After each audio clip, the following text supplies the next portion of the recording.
చెప్పాలి ఆమె. ఇప్పుడు వచ్చిన మీ అందరికీ వస్తున్న మినిస్ట్రీస్ తరపున ప్రత్యేకమైన వందనాలు. ఈ కాకుమాల ప్రాంతంలో ఒక నూతనమైన ఒరవడిని తీసుకొని రావడానికి, మరి ముఖ్యంగా జీవం కలిగిన ఉపదేశాలు బోధించడానికి, జీవం కలిగిన సందేశాలు ప్రజలందరూ నేర్చుకోవడానికి ప్రభు మార్గము సరళం చేస్తున్నాడు. ఆత్మతోనూ సత్యముతోనూ ఆరాధించగలిగిన ఒక మంచి సమయాన్ని దేవుడు మన కొరకు సిద్ధపరిచి మన ఎదుట ఉంచి ఉన్నాడు. హల్లెలూయా. ఈ సదవకాశాన్ని అందరూ సద్వినియోగపరచుకోవాలి. ఈ సదవకాశాన్ని అందరికీ మీరు పరిచయం చేయండి. వస్తున్న ఆరాధనలు ప్రారంభించబడ్డాయి మన గ్రామంలో, మన ఊళ్ళో కూడా. కనుక బంధుమిత్రులు, స్నేహితులు, శ్రేయోభిలాషులందరినీ కూడా ఈ ఆరాధనలు పరిచయం చేయండి. వారిని కూడా ఆత్మ సంబంధమైన ఆరాధనలకు నడిపించాలని ప్రేమతో తెలియజేస్తున్నాను. హల్లెలూయా, హల్లెలూయా. నేను క్లుప్తంగా కొన్ని మాటలు చెప్పి నేను ముగించేస్తానండి. వాతావరణం అనుకూలంగా లేకపోయినా మీరందరూ ఆసక్తితో ఆయన సన్నిధికి వచ్చినందుకే దేవుడు మిమ్మల్ని అందరినీ ఆశీర్వదించునుగాక. ఆమేన్. మిమ్ములను మీ పిల్లలను కూడా వృద్ధి పొందించునుగాక. ఆమేన్, ఆమేన్.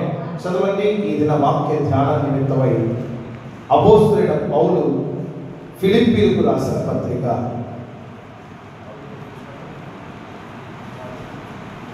అపోస్తలుడైన పౌలు ఫిలిప్పీలకు రాసిన పత్రిక 4వ అధ్యాయం 19వ వచనాన్ని చదివి సహాయం చేయండి. 4వ అధ్యాయం 19వ వచనాన్ని చదివి సహాయం చేయాలి. లేదా చదివే వాళ్ళు ఎవరు? కాగా దేవుడు తన ఐశ్వర్యము చొప్పున క్రీస్తు యేసునందు మహిమలో మీ ప్రతి అవసరమును తీర్చును. మన తండ్రి అయిన దేవునికి యుగయుగములు మహిమ కలుగునుగాక. చెప్పండి, పక్కన ఉందిగా. ఏముంది అక్కడ? ఆమేన్. చెప్పాలి ఆమేన్. మన తండ్రి అయిన దేవునికి యుగయుగములు మహిమ కలుగునుగాక. చెప్పాలి ఆమేన్. ఇంకేమైనా నోట్లు లేవా? ఆమేన్ చెప్పండి. ఆమేన్, ఆమేన్. నా పక్కన ఉన్న వాళ్ళు ఆమేన్ చెప్పకపోతే హల్లెలూయా. చెప్పాలి ఆమేన్, ఆమేన్. యేసునందు, మరి ముఖ్యంగా క్రీస్తు యేసునందు మీ ప్రతి అవసరమును ఆయన తీర్చును అనే మాట నన్ను బాగా పడుతున్నది. క్రీస్తు యేసులో, మరి ముఖ్యముగా ఆయన మహిమలో మన ప్రతి అవసరాలు తీర్చబడతాయని అపోస్తలుడైన పౌలు ఫిలిప్పీ సంఘానికి చాలా తేటగా రాస్తున్న మాటలు ఈ మాటలు. చాలా మందిలో పొదువ చాలా అలాగే మిగిలిపోయింది. అవసరాల గురించి మాట్లాడితే చిన్న పిల్లలు మొదలుకొని వృద్ధుల వరకు వాళ్ళ అవసరాల లిస్టు డీమార్ట్ను దాటిపోతుంది. డీమార్ట్ ఉంది కదా, డీమార్ట్ కానీ లేదా సూపర్ మార్కెట్ కానీ అందులో ఉన్న వస్తువులన్నీ కొని ఇంట్లో తెచ్చుకున్నా కూడా ఇంకా ఏదో పొదువుగా ఉన్నట్టుగానే మనకు కనబడుతుంది. యవనస్తుల జీవితంలో అయితే జ్ఞానం పొదువుగా ఉంది. సామాన్య ప్రజల జీవితాల్లో అయితే ఆర్థిక స్థితి పొదువుగా ఉంది. ఇంకొంచెం బాగా ఉన్న వాళ్ళ పరిస్థితి ఆలోచన కలిగితే వాళ్ళలో ఆరోగ్యం పొదువుగా ఉంది. కుటుంబ అవసరాలు చాలా ఉన్నాయి. సంతానం లేని వాళ్ళకి వాళ్ళ అవసరాలు ఉన్నాయి. ఎందుకంటే నిందలు, అవమానాలు భరించలేక, ఏ శుభకార్యానికి మోచుకోలేక, వారి ఎదురుపడిన అశుభమని నిష్ఠురాలకు లోనైపోయి మనసులో కృంగిపోతున్న, సంతాన లేమితో బాధపడుతున్న వాళ్ళ అవసరాలు కూడా చాలా ఉన్నాయి. ఎటువంటి కొదువైనా కూడా క్రీస్తులోనే తీర్చబడునుగాక. చెప్పండి ఆమేన్, ఆమేన్, ఆమేన్. అన్నిటికంటే కుటుంబాల్లో పొదువైనది ఏదైనా, ఒక అవసరత ఏదైనా ఉందంటే అది సమాధానం. తల్లిదండ్రుల మధ్యలో పోట్లాటలు గొడవల ద్వారా పిల్లలకు వివాహాలు కాకపోవడం, లేదా వివాహాలు చేసిన వాళ్ళు సరిగా లేకపోవడం, వారి మీద ఒకవేళ మంచి మంచి అభిప్రాయం కూడా లేకపోవడానికి బలమైన కారణం ఏదైనా ఉందంటే అది అసమాధానానికి కారణముగా మన కళ్ళ ముందు కనబడుతుందండి. ఒక అన్న అంటాడు, అన్న ఇంటికి వెళ్ళాలంటే భయం వేస్తుందన్నా, అందుకనే మందిరానికి వచ్చానని అని వాపోతున్నాడండి. ఉదయం నుంచి సాయంత్రం వరకు రెక్కలు ముక్కలు చేసుకుని సరాసరిగా ఎక్కడికి వెళ్ళాలి? ఇంటికి వెళ్ళాలి. చక్కగా భార్య వేడిలు పెడితే స్నానం చేసి అంత అన్నం తిని పడుకోవాలి, మళ్ళీ ఉదయాన్నే లేచి వెళ్ళాలి. కానీ ఆ వ్యక్తి ఇంటికి వెళ్ళకుండా సరాసరి మందిరానికి వచ్చాడు. మీకు అర్థమవుతుందా? అతనిలో ఏ కొదువు ఉందో, అతనికి ఏ అవసరత ఉండి మందిరానికి వచ్చాడంటే నా మనసులో సమాధానం లేదన్నా, ఇంటికి వెళ్ళాలంటే భయం వేస్తుంది అని అసహనంతో తన మనసును ఛేదరించుకొని తన మనసంతటి కృంగ తీసుకుని చెబుతుంటే నా గుండె ఆవిరైపోయింది. ఉదయం నుంచి రాత్రి వరకు సాయంత్రం దాకా ఎవరి కోసం అయ్యా నేను కష్టపడ్డావు? ఎవరి కోసం నీ రెక్కలు ముక్కలు చేసుకొని కష్టపడ్డావంటే నా పిల్లల కోసం అన్నా, నా భార్య కోసమే. కానీ నా పిల్లలు నన్ను పిల్లల్లాగా నన్ను చూడట్లేదు, తండ్రిలాగా చూడట్లేదు. నా భార్య నన్ను భర్తగా చూడట్లేదు, ఏంటో అర్థం కావట్లేదు. వాళ్ళ అవసరాలు వేరే వేరే ఉన్నాయి, కానీ నాకైతే నా కుటుంబ అవసరం చాలా ఉంది, ఆదరణ పొందాలని. చాలా అసహనంగా కూడా నేను ఉంటున్నాను, నాకే ఎందుకు ఇలా జరుగుతుంది అంటుంటే ఈ వాక్యం నాకు గుర్తొచ్చింది. లేదు, నీకు ఏ అవసరత ఉన్నా క్రీస్తు మహిమ నీ అవసరతను తీర్చునుగాక. ఇల్లు యుద్ధ భూమిగా మారిపోతుందా? ఈ పరిస్థితి మార్చడానికి నా దేవుడు శక్తిమంతుడిగా ఉన్నాడు. హల్లెలూయా. ఎప్పుడు ఆయన మన అవసరాలు తీరుస్తాడు. ఇవన్నీ మన ఇంట్లో జరుగుతున్న తంతులే, కొత్తగా నేనేం చెప్పట్లేదు, కొత్తగా కల్పించడం కూడా లేదు. ప్రతి ఇంటిలో ఉంటున్న పరిస్థితులే మన జీవితాల్లో కనబడుతూ ఉన్నాయి. కానీ ఎప్పుడు మన అవసరాలు తీర్చి ఆయన మహిమను మన జీవితంలో కనబరుస్తాడు. చదివాక వాక్యాన్ని మళ్ళీ చదవండి. వాక్యాన్ని ఆ వాక్యాన్ని 4వ అధ్యాయం ఫిలిప్పీయులకు రాసిన పత్రిక 19వ వచనం మళ్ళీ చదవండి. కాగా దేవుడు తన ఐశ్వర్యం చొప్పున ఎవరినందు అక్కడ సమాధానం దొరుకుతుందని, ఇక్కడ అవసరాలు దొరుకుతాయని, మనకంటే ఐశ్వర్యవంతుల వైపు మన చేతులు చాపకుండా క్రీస్తు యేసు వైపు మన కన్నులు ఎత్తగలిగితే నా దేవుడు తన మహిమలో తన నీ అవసరతలన్నింటినీ తీర్చునుగాక. ఆమేన్. చెప్పండి, పక్కనతో చెప్పండి, క్రీస్తు యేసులో నీ అవసరతలు తీర్చబడునుగాక. చెప్పు పక్కనతో చెప్పు, క్రీస్తు యేసులో నీ అవసరతలన్నింటినీ తీర్చబడునుగాక. క్రీస్తు యేసు నామములో నీకు కలిగిన బాధలన్నీ తొలగించబడునుగాక. చెప్పండి. ఎందుకంటే ఒకరినొకరు మనం ధైర్యపరచుకోవాలి. ఎందుకంటే రకరకాలైన సమస్యల వలయాలలో మానవుడు చిక్కుబడి ఉన్నాడు. ఎంత ఆదుకున్నా, ఎంత సంపాదించినా, ఎంత ఎత్తుకు ఎదినా ఏదో ఒక కొదువ, ఏదో ఒక అవసరత ఉంటూనే ఉంటుంది. కానీ నా దేవుడు ఈ దినమున వాగ్దానం చేస్తున్నాడు, ఆయన మహిమైశ్వర్యములో ఉంటున్న నీ అవసరతలన్నింటినీ తీర్చునుగాక. చెప్పాలి ఆమేన్, ఆమేన్, ఆమేన్. మనకు బాగా తెలిసిన ఒక సందర్భంలో నుంచి నేను మాట్లాడాలనుకుంటున్నానండి. మనకు బాగా తెలిసిన సందర్భం అది. ప్రతి పెళ్లిలో ఈ సందర్భాన్ని గురించి మాట్లాడకుండా ఉండలేదు. ప్రతి పెళ్లిలో ఈ సందర్భాన్ని గురించి మాట్లాడకుండా ఉండలేదు. కానీ ఆ పెళ్లిలో ఒక కొదువు ఏర్పరచబడింది. ఇప్పటికే మీకు అర్థమైంది ఏంటా కొదువ? ద్రాక్షారసం అయిపోయింది. యేసు శిష్యులు, యేసు తల్లి అయిపోతున్న మరియమ్మ గారు కూడా అందరూ పిలువబడ్డారు. ఆ వివాహానికి అందరూ పిలువబడితే అక్కడ ఒక కొదువు ఏర్పరచబడింది. ఏ కొదువు అది? చెప్పాలి. ద్రాక్షారసమున పడుతున్న కొదువు ఏర్పడబడింది. అది ద్రాక్షారసం దేనికి సాదృశ్యం అంటే సంతోషానికి సాదృశ్యం. అక్కడ సంతోషం కొదువైపోయింది. కానీ నేను ఆ సంతోషాన్ని గురించో లేదా ఆ ద్రాక్షారసాన్ని గురించో నేను మాట్లాడాలనుకోవట్లేదండి. కానీ ఆ ఇంట్లో ఏది కొదువైందో దాని గురించి మాట్లాడాలనుకుంటున్నాను. హల్లెలూయా, హల్లెలూయా. చదవండి ఆ నేపథ్యాన్ని. యోహాను సువార్త 2వ అధ్యాయం 1 నుంచి 4 వచనాల్లో ఉంటున్న ఆ నేపథ్యాన్ని చదవాలి. యోహాను సువార్త 2వ అధ్యాయం 1 నుంచి గలిలయలోని కానా అనే ఊరిలో ఒక వివాహం జరిగింది.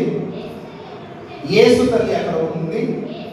యేసు ఆయన శిష్యులు కూడా ఆ వివాహానికి పిలువబడ్డారు.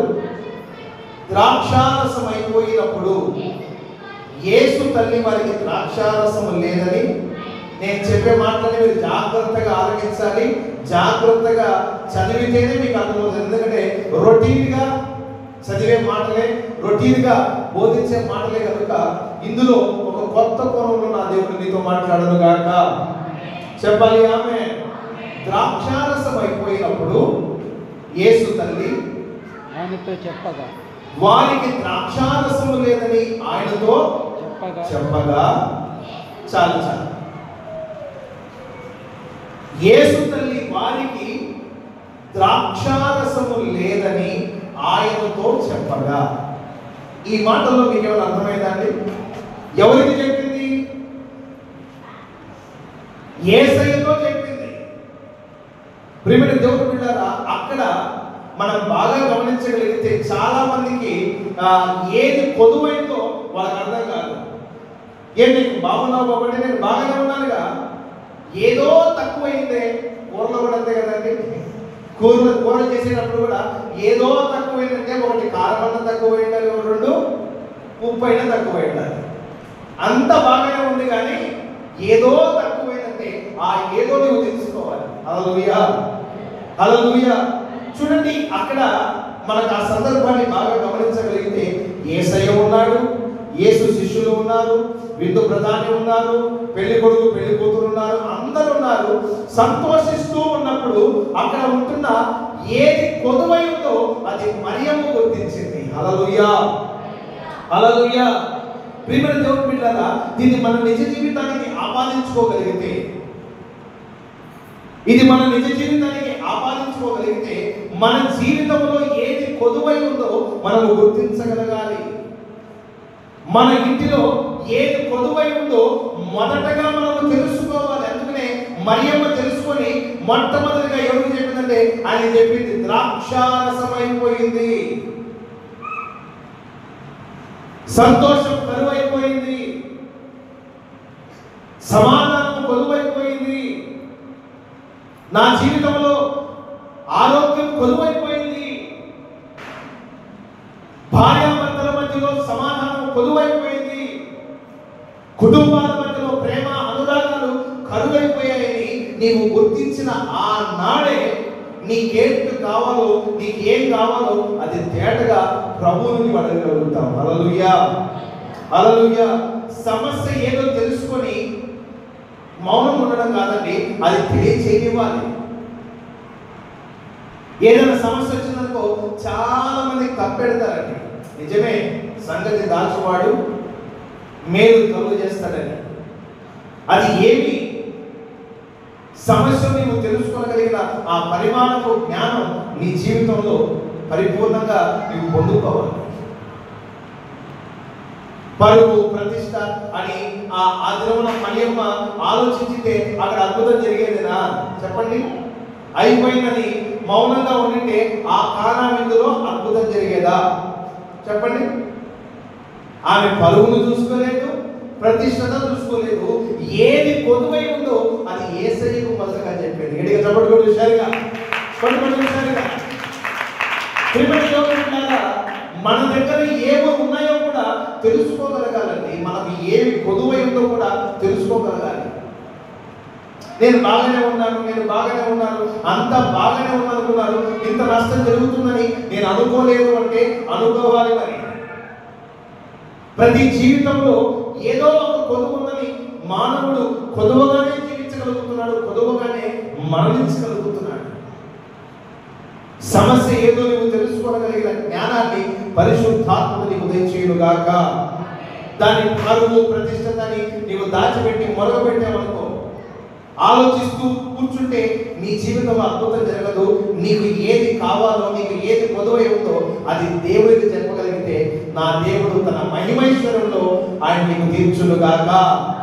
చెప్పాలి ఆమె. క్రీస్తు యేసు మహిమైశ్వర్యములో నీ అవసరతలన్నింటినీ తీర్చునుగాక. మార్కు సువార్తలో కూడా ఒక సందర్భం ఉంది చూడండి. మార్కు సువార్త 7వ అధ్యాయం 20వ వచనం నుంచి చదవండి. మార్కు సువార్త 7వ అధ్యాయం 20వ వచనం నుంచి చదవండి. మనుషుని లోపల నుండి బయలు వెలునది అపవిత్రపరుస్తుంది, లోపల నుండి అనగా మనుషుల హృదయంలో నుంచి దురాలోచనలు, జారత్వాలు, దొంగతనాలు, నరహత్యలు, వ్యభిచారాలు, లోపములు, చెడుతనములు, కృత్రిమములు, కామవికారము, మత్సరము, దేవదూషణలు, అహంభావమును, అవివేకములు వస్తాయి కనుక ఈ చెడ్డవన్నీ లోపల నుంచి బయలు వెళ్ళి మనుషుని అపవిత్రపరుస్తాయి. ఏవి నీ అంతరంగంలో ఉన్నాయో, ఏవి నీ అంతరంగంలో ఉండకూడదో తెలుసుకోగలిగిన ఆ వివేకాన్ని పరిశుద్ధాత్ముడు నీకు దయచేయుగాక. చెప్పాలి ఆమె. వాక్యం ఉంది కదా, అతిక్రమమును దాచిపెట్టువాడు వర్ధిల్లడు, దాన్ని ఒప్పుకొని విడిచిపెట్టువాడే కనికరము పొందుతాడు. అంత బాగానే ఉందని నటించే వాళ్ళు నేను చదివాను కదా ఆ లిస్ట్ లో ఉంటారు. ఏం జరగలేదు మా జీవితంలో, మాకు ఏం కాలేదే అని పైకి నటిస్తుంటారే. ఇప్పుడు మనం చదివాం కదా 7వ అధ్యాయం 20వ వచనం నుంచి అవన్నీ వాళ్ళ జీవితంలో ఉంటాయి. అన్నిటికంటే ప్రాముఖ్యంగా ఆ మత్సరం ఉంటుందండి. ఆ అపవిత్రత అంతా లేకపోయినా కానీ ఆ 22వ వచనంలో ఉంది కదా చివరిలో మత్సరము. ఫుట్ నోట్లు ఏముంది చదవండి. ఫుట్ నోట్లు ఏముందో, ఏ కళ్ళు పైకి కళ్ళు బాగానే తెలుసుంటది కానీ అంతరంగంలో మత్సరముతో నిండిపోయింది. నీ మత్సరాన్ని రూపుమాపగలిగిన కొదువేంటో నీవు తెలుసుకుందువుగాక. చెప్పాలి ఆమె. ఆమె. చాలా మందికి ఈ అంతరంగాన్ని గురించిన అవగాహన ఏం లేదు. మనసుకి ఏం దోషం చేయడం, మనసు ఏం చెప్తే నేను ఎవరి మాట వినను, నాకు ఎవరి సలహాలు అవసరం లేదని వాళ్ళకు వాళ్ళే నిర్ణయాలు తీసుకొని మాట్లాడుతూ ఉంటారు, ప్రవర్తిస్తూ ఉంటారు, ఏదేదో పిచ్చి పనులు చేస్తున్నారు. కానీ మరియమ్మ మాత్రం యేసయ్యకు చెప్పింది. హల్లెలూయా. పొదువేంటో తేటగా ఇదిగో బాబు, ఎస్ బాబు, ద్రాక్ష రసం అయిపోయింది, నేను ఏదైనా చెయ్యి అని చెప్పేసి అయిపోయింది. నీ జీవితంలో కూడా ఏది కొదువై ఉందో దాన్ని ఒప్పుకొని ఆయన సన్నిధిలో నీవు మొరపెట్టగలిగితే నా దేవుడు తప్పకుండా తన మహిమైశ్వరంలో నీ కొదువంతటిని తీర్చునుగాక. అందరి ఎదుట నీవు ఒప్పుకోవాల్సిన అవసరం లేదు. నీ మనసులో తేటగా ప్రభువుకు చెప్పు. బిగ్గరగా నీవు గుండెలు బాదుకొని చెప్పాల్సిన అవసరం లేదు. నీ నోట్లోనే ప్రభుతో చెప్పి, ప్రభువా నాకు ఫలాన్ని పొదువుగా ఉంది, నా భర్త ద్వారా ప్రేమ పొదువుగా ఉంది, నా భార్య ద్వారా గౌరవం పొదువుగా ఉంది, నా పిల్లల ద్వారా నాకు నెమ్మది ఉందయ్యా, నా పిల్లల జీవితంలో ఏదో పొదువు ఉందయ్యా, నా జీవితంలో ఆత్మీయత పొదువుగా ఉందని నీ పొదువేంటో నీవు గుర్తించగలిగితే నీ అవసరత ఏదైనా కానీ తన మహిమైశ్వరులు ఆయన తీర్చునుగాక. ఆమేన్. ఇందులో రెండవ భాగం ఏంటంటే ఆమె ప్రభువుకే చెప్పిందండి, వేరే ఎవ్వరికి చెప్పలేదు. అక్కడ విందు ప్రధాని ఉన్నాడు, తన బంధువులు ఉన్నారు, లేదా శిష్యులు కూడా ఉన్నారు. సరాసరిగా ఆమె ప్రభువుకి ఎందుకు చెప్పింది? 2వ అధ్యాయం యోహాను సువార్త 3వ వచనాన్ని చదవండి. యోహాను సువార్త 2వ అధ్యాయం 3వ వచనాన్ని మళ్ళీ చదవండి. ద్రాక్షారసం అయిపోయినప్పుడు యేసు తల్లి వారికి ద్రాక్షారసము లేదని ఎవరితో? ఆయన అంటే ఎవరు? అక్కడ యేసయ్యతో చెప్పగా, నీవు వాళ్లకు వీళ్లకు నీ అవసరాలు చెప్పేవాళ్ళకు, నా జీవితంలో మా ఆయన నన్ను పట్టించుకోవట్లేదని పక్కింటోళ్ళతో చెప్పేవాళ్ళకు వాళ్ళు ఊరంతా ప్రచారం చేస్తారు. మా అమ్మాయి నన్ను పట్టించుకోవట్లేదు, మా అమ్మాయి నా గురించి పిచ్చి పిచ్చిగా మాట్లాడుతుంది, లేదా నువ్వెవరు నన్ను మాట్లాడాలి కానీ అని నువ్వు ఊరంతా ప్రచారం చేసేవనుకో, అది ప్రచారం అయిపోతుంది. కానీ ఎవరికి చెప్పాలి? చెప్పండి, ఎవరికి చెప్పాలి? అక్కడ మరి ఎవరికి చెప్పింది? ఎవరితో చెప్పింది? ప్రతి విషయము ఆయనకే చెప్పాలి. అన్నం ఉంది కదా, తన భర్త 10 మంది పిల్లల కంటే శ్రేష్ఠుడుగా నేనున్నాను కదా నీకెందుకని చెప్పి వాళ్ళ చెల్లిని పెళ్లి చేసుకొని పిల్లల మీద పిల్లలకి అంటున్నాడు. అర్థమవుతుందా? నేనున్నాను కదా అమ్మాయి, నీకు 10 మంది పిల్లల కంటే శ్రేష్టమైన వాడిని కాదా? ఇదిగో మీ చెల్లి పెళ్ళినా ఉంది కదా, నేను పెళ్లి చేసుకొని 10 మంది పిల్లలు కంటాను కదా. అర్థమవుతుందా? మనుషులకు చెప్పుకుంటే మనుషుల ప్రయాసంతా నిన్ను అవమాన పాలు చేయాలని, లేదా నీ గురించి గుసగుసలాడుకోవాలని, నీవే ఒక పెద్ద టాపిక్ మారాలని, నలుగురిలో నీ మాట లేదా నీ పరిస్థితి నానుతుందేమో. నీవు నేరుగా ప్రభువుకు చెప్పగలిగితే మహిమైశ్వర్యములు నీ అవసరత తీర్చునుగాక. చెప్పాలి ఆమె. ప్రభువుకు చెప్పాలి. ఏమి పొదువైందో దాన్ని వివరించి చెప్పాలి.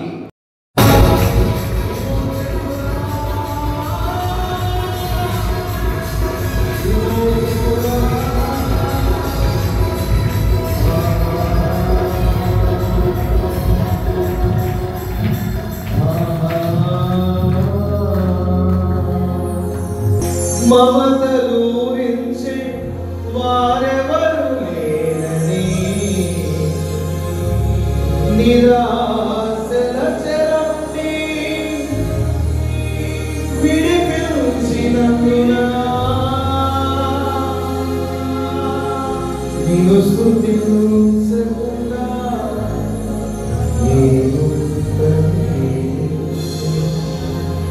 జీవాధిపతి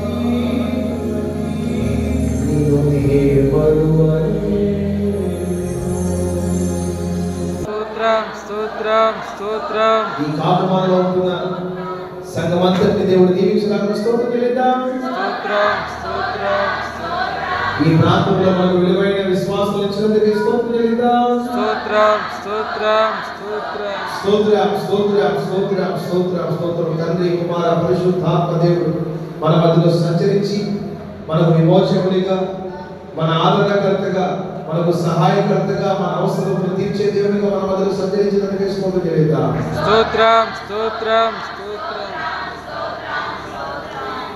ప్రార్థన. సేవకులను ప్రార్థన చేస్తాం.